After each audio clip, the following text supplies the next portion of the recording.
inversión extranjera directa va a contribuir a los países, ¿de acuerdo?, en términos de su crecimiento económico. ¿Por qué razón esa contribución es positiva? De acuerdo a algunas posturas. Hemos dicho aquí, porque la inversión extranjera directa, entre otras cosas, incrementa la formación bruta de capital fijo. Es decir, hay una relación directa entre la IED y la formación bruta de capital fijo. ¿Cómo se hace? ¿Cómo se llega a esa formación bruta de capital fijo? Activos fundamentalmente físicos, ¿vale? Bueno, lo segundo, la relación IED con el crecimiento económico. ¿A través de qué otros mecanismos? Vía tecnología, ¿vale? Vía capacitación del recurso humano, ¿de acuerdo? ¿Qué más posibilita la inversión extranjera directa? Decíamos producir, ¿de acuerdo? O permitir que un país incremente la producción tanto para el mercado local como para la exportación, lo que conocemos en la economía como los bienes transables, ¿vale? Entonces, hay una serie de argumentos a favor de la inversión extranjera directa y por qué esta genera efectos positivos en el crecimiento económico. La idea que nos han vendido es que ese efecto generalmente es positivo. No obstante, hay una serie, decíamos, de críticas frente al papel de la inversión extranjera directa. En la semana pasada pues, mencionábamos algunos aspectos. Decíamos, esa inversión extranjera directa no en todos los casos genera efectos positivos. ¿Por qué razón? Víctor. Simplemente estoy recapitulando, ¿no? Pueden encontrar textos al respecto en las dos orillas, es decir, algunas que van a defender esos flujos de capital hacia los países, es decir, los efectos positivos, pero otros van a decir, venga, la inversión extranjera directa no en todos los casos genera esos efectos. Y hay otros que van a decir, los efectos positivos se generan siempre y cuando, adicional a esto, se generen también ciertos elementos que ahora vamos a comentar. ¿Qué efectos negativos, Víctor?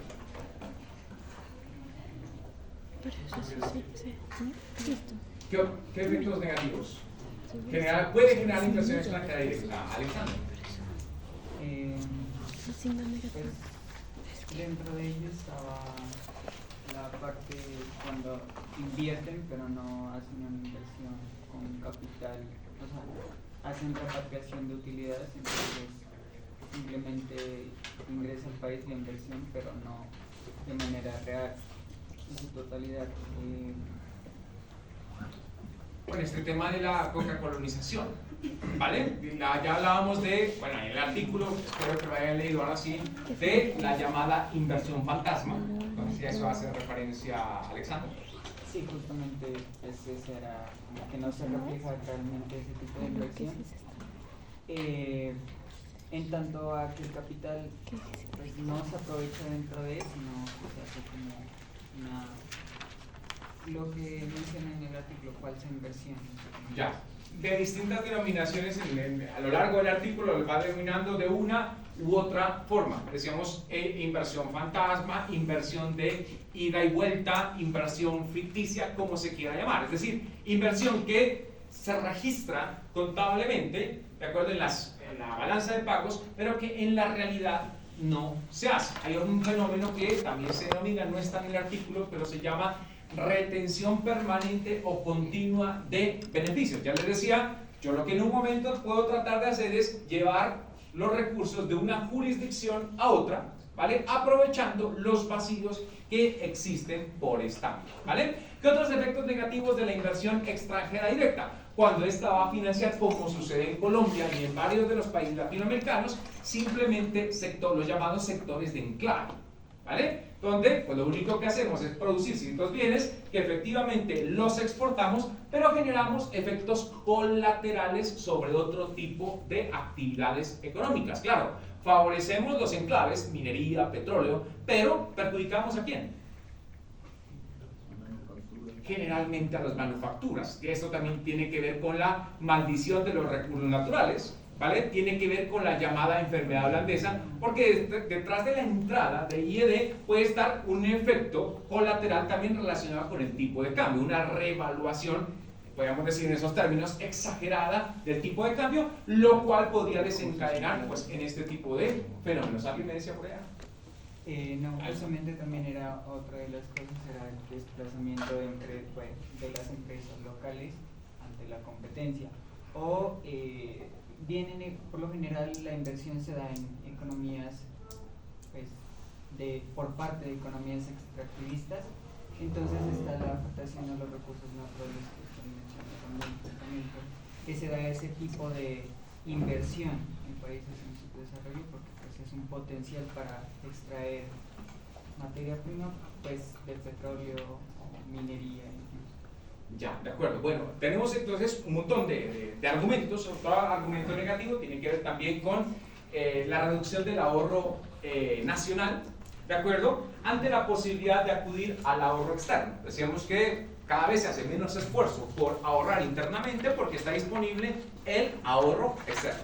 Resumen entonces en todo esto, les recomiendo que lectura. Hay un informe de la inversión extranjera directa en América Latina, publicado por la CEPAL. Yo ahí les publiqué tanto la presentación, el resumen que hace la CEPAL, como el documento completo para que ustedes observen esos aspectos teóricos, pero también la realidad, lo que ha pasado con la inversión extranjera directa en América Latina en los últimos años y particularmente en el año 2023. Aspectos positivos, entonces aspectos negativos. Menciono otro aspecto que es importante tener en cuenta aquí, y es que ellos dicen, si bien es cierto, hay efectos negativos, lo único que podemos decir aquí es que parte de esos efectos negativos se pueden resarcir, ¿de acuerdo? Y también, esto no solo depende de lo que pueda hacer la empresa externamente, sino de un concepto aquí que es importante, la capacidad de absorción de un país. Es decir, la inversión extranjera directa per se no puede generar ni efectos positivos ni efectos negativos. Todo depende de las capacidades internas. Por ejemplo, en el tema de maldición de los recursos naturales, Sachs y otros autores hablan de ese tema ampliamente, ¿de acuerdo? No es un tema nuevo, ¿de acuerdo? Bueno, distintos autores con varias denominaciones hablan de lo mismo. Por ejemplo, hablan los efectos que esto puede generar en términos de, digamos, el comportamiento o el manejo de las instituciones. Entonces, ¿cómo se puede resarcir o cómo se pueden eliminar esos efectos negativos? Y aquí les hablo de esa capacidad de absorción. ¿Vale? ¿A qué hace referencia la capacidad de absorción? O sea, ¿a qué hace referencia esa capacidad de absorción? No, la manera de cómo el país, pues, ese financiamiento externo, o pues cómo lo absorbe o hacia dónde va como destinado, focalizado. Pues, bien puede ser hacia, usted decía, la maldición de los recursos naturales, o bien puede ser hacia manufacturas y pues hacia los sectores reales de la economía, que sería pues una manera de absorber bien ese financiamiento, o hacia deuda y gasto público, que pues puede ser una gran crítica hacia ese financiamiento que tienen las economías, ¿no? Cosa que me parece interesante es cómo varios países pues manejan su dinámica de regla fiscal, ¿no? Entonces eso hace que pues igual los países, pues sobre todo en el ámbito público, ¿no? En cómo pues ellos gastan y cómo se endeudan. Porque pues igual este financiamiento, si o sea, el ahorro interno no termina de cubrir parte de las necesidades pues del Estado, bien sea por vía tributaria o por impuestos a las importaciones. Entonces pues es necesaria esa financiación del Estado con pues ahorro externo. Entonces, pues ahí va, ¿no? La dicotomía entre hacia dónde va, si nos metemos a este lado que es pues, el sector real de la economía, o pues si simplemente estamos recibiendo inversión extranjera para gastar y para malgastar, ¿no? Juan José, gracias por la respuesta, sin embargo no tiene nada que ver con la capacidad de absorción. No, porque... Aquí menciono dos aspectos, ¿vale? Dos aspectos y un poco profundizo lo que menciona Juan José. En la IED hay dos tipos de medidas o dos tipos de roles que pueden asumir los estados frente a la IED. Entonces, aquí conocemos medidas de corte pasivo y medidas de corte activo. ¿De acuerdo?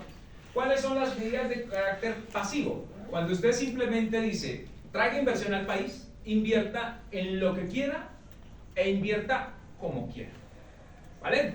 ¿Quién dirige la inversión como tal? Las empresas. ¿De acuerdo? Determinan en qué invertir, cómo invertir y cuáles son las actividades que van a desarrollo. Pero aquí también podemos hablar de la IED activa, es decir, cuando alguien, en este caso el Estado, es el que determina, aunque ustedes podrán decir, no en todos los casos lo puede hacer, hacia dónde se va a invertir, ¿de acuerdo? No se puede en todos los casos, pero sí hay ciertos elementos en los cuales nosotros sí podemos incidir de cierta manera en la, digamos, en la forma como podemos direccionar estos recursos de inversión extranjera directa, ¿vale? Entonces, el Estado dice dónde se puede invertir, ¿de acuerdo? Los momentos en los cuales se puede invertir y hasta qué momento, ¿vale? ¿Qué países sí han aplicado medidas activas de inversión extranjera directa? China, ¿de acuerdo? Corea, Japón, ¿de acuerdo? Han sido países que han aplicado medidas activas con relación a la inversión extranjera directa. ¿Por qué esto es importante? Porque a mí no me da igual que se invierta en un sector o en otro, ¿vale? No me da lo mismo que se invierta en petróleo o se invierta en manufacturas, por los efectos colaterales que esto genera. Y cuando hago referencia, eso lo pueden profundizar, ¿vale? Cuando hago referencia a la capacidad de absorción, son esas capacidades adicionales que debe tener un país para aprovechar los beneficios que se pueden derivar de la IED. Por ejemplo, cuando usted quiere montar una empresa X en un municipio de Colombia, de los 1.103 municipios, ¿qué requiere, qué condiciones le debe ofrecer ese municipio para que esa empresa definitivamente invierta allá? ¿Qué le debe ofrecer? Miren ustedes que las empresas a día de hoy están buscando sitios en los cuales puedan invertir, pero dicen, yo invierto allá siempre y cuando, ¿qué? Siempre y cuando me garanticen algunas condiciones. Obviamente, algunas de esas condiciones son abusivas, ¿vale? ¿Qué condiciones son abusivas? Ellos dicen, invierto allá siempre y cuando la tasa impositiva se baje. Siempre y cuando, decíamos de cierta manera, se flexibilicen las normativas ambientales. De lo contrario, invierto en otro país. Pero también, más allá de eso, que aquí las denomino medidas abusivas, ¿verdad? Porque tienen esa posibilidad, ¿qué otros requerimientos le haría usted a ese sitio en el cual va a invertir? Buenas vías de comunicación. Vías de comunicación, ¿vale? Vías de comunicación. ¿Qué más le exigiría? Cosa que nosotros tenemos dificultades en distintos sitios. ¿A quién le vamos a decir, vaya, invierta en Tumaco? Pues, ¿qué pasa en Tumaco? No tengo nada contra Tumaco, ¿no? Nada. Seguridad. Vale, seguridad. Vale, nosotros teníamos eso es anécdota, pero no debería contarles a ustedes. Voy a contarles por encimita. Teníamos un contrato de aquí de la universidad en Tumaco y resulta que la empresa a la cual contratábamos la extorsionaba. ¿Vale? Entonces nosotros le exigíamos al contratista, termine la obra, y el contratista decía, sí, yo estoy de acuerdo en terminar la obra porque cada día que pasa a mí me están extorsionando.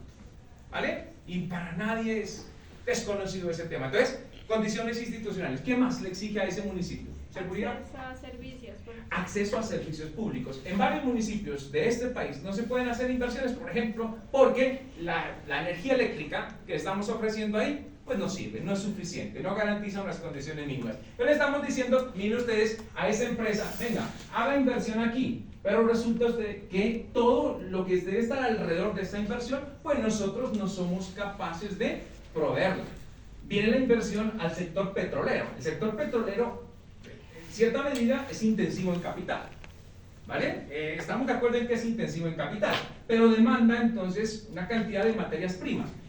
Ellos nos dirán, ¿son capaces ustedes de ofrecer esas materias primas o no? Si nosotros no somos capaces y esa empresa tiene que importar todo lo que requiere, ¿vale? Obviamente nosotros lo que estamos haciendo es profundizar ese concepto de economías de enclave. Es decir, yo hago la explotación allá, pero todo lo que requiero tengo que importarlo. Este país no me está ofreciendo nada, ¿vale? Entonces, a eso en general es lo que se denomina como capacidad de absorción.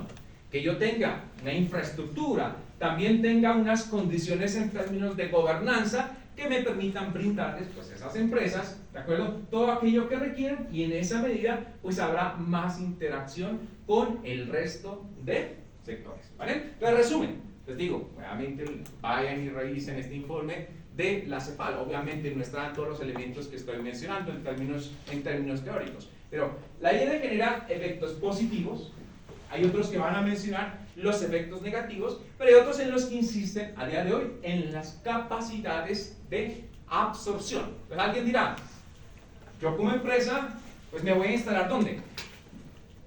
En Colombia, ya a nivel territorial, porque hay la IED subnacional, ¿no? O territorial. Pues yo, ¿por qué no me instalaría en Pasto y sí en Cali? Puede ser que al ser centros poblados mucho más grandes hayan atraído, por ejemplo, personas más capacitadas. De acuerdo, la disponibilidad de recurso humano como tal. ¿Qué más? ¿Por qué en Cali no en Pasto? Las vías. Las vías de comunicación. ¿Qué más? La cercanía al puerto. La cercanía al puerto. ¿Qué más? Otras industrias relacionadas que les vayan a proveer materias primas. ¿Qué más? Los bloqueos a la Panamericana. ¿Vale? El aeropuerto. Nosotros también tenemos dificultades con nuestro aeropuerto. Miren ustedes, a todo eso es lo que se le denomina como capacidades de absorción. Si los países no tienen capacidad de absorción, pues difícilmente vamos a lograr que esos efectos terminen siendo positivos. ¿Vale? Terminen siendo positivos. De cierta manera, pues el mensaje también es que parte de estos efectos negativos perfectamente pues se pueden rever. ¿Vale? Bueno. Volvemos entonces a las características del registro en balanza de pagos de la inversión extranjera directa, ¿vale? La inversión extranjera directa, miren ustedes que desde el punto de vista conceptual también la podemos clasificar aquí, hablábamos de las políticas pasivas y activas. La inversión extranjera directa también la podemos clasificar como nueva, ¿de acuerdo? Nueva o lo que se denomina, y esa es otra de las críticas importantes, lo que se denomina como fusiones y adquisiciones. ¿Cuál es la diferencia entre la inversión nueva y esto que se denomina fusiones y adquisiciones? Si ustedes hicieron la consulta para sus países en la UNCTAD, ¿vale? En la UNCTAD hace una clasificación de esas inversiones entre esa inversión nueva, Greenfield Investment, ¿de acuerdo? Y la inversión, lo que se denomina pues, fusiones y adquisiciones, ¿vale? ¿Qué será? ¿Qué es eso de fusiones y adquisiciones? ¿Qué diferencia tiene con la inversión nueva?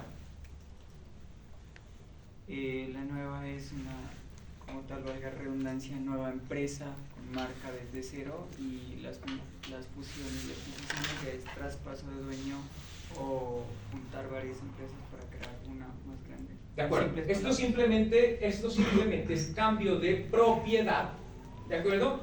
Y la inversión nueva es precisamente, ¿de acuerdo?, poner nuevos recursos para esto que se llama también inversión de riesgo. Una crítica importante precisamente a la inversión extranjera directa, miren ustedes el fenómeno de privatización que se dio en América Latina en los años 80 en algunos países, en nuestro país en los años 90, ¿de acuerdo? Stiglitz lo decía en un artículo, ¿vale? El efecto no puede ser tan positivo porque lo único que pasó en los procesos de privatización es que pasamos de que el Estado, ¿de acuerdo?, sea el propietario, a que ahora los propietarios sean los privados, más allá de los efectos negativos que de eso se puede derivar. Les doy el ejemplo pues más sencillo con el problema de las generadoras eléctricas que tenemos en el país. El gran problema. Las generadoras eléctricas, si bien es cierto, fueron adquiridas por empresas extranjeras, que esas empresas extranjeras le incumplieron al país. ¿Por qué? Claro, el objetivo de ellos, ¿cuál es? Necesariamente para una empresa privada, el objetivo es obtener rentabilidad. ¿Y en qué le incumplieron al país? En que se comprometieron a hacer unas inversiones, ¿de acuerdo? Y finalmente, ¿qué pasó?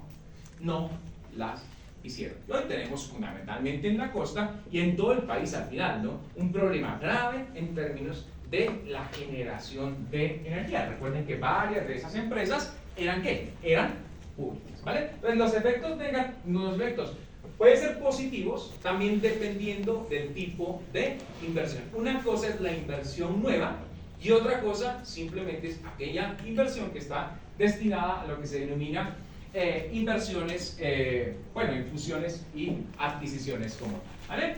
¿Cómo se pueden clasificar las inversiones directas? A través, decíamos, fundamentalmente de instrumentos de capital, la vía primordial, el tema de acciones, Recuerden ustedes que para considerarse como inversión extranjera directa debe ser más del 10% del capital social. No obstante, decíamos que a día de hoy también se discute este tema, ¿no? Aquí se registra fundamentalmente propiedad, no control.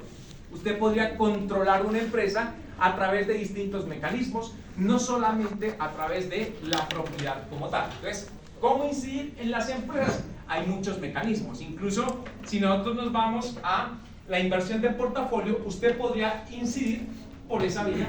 Si nos vamos a las otras inversiones, miren ustedes, les voy a poner un ejemplo muy sencillo. ¿Qué hace el Fondo Monetario Internacional o el Banco Mundial cuando le otorga un préstamo a un país? ¿Cuáles son esas condiciones?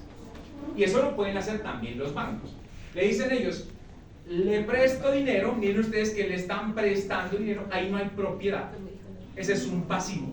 Pasivo para el que pide, de acuerdo, activo para el que presta.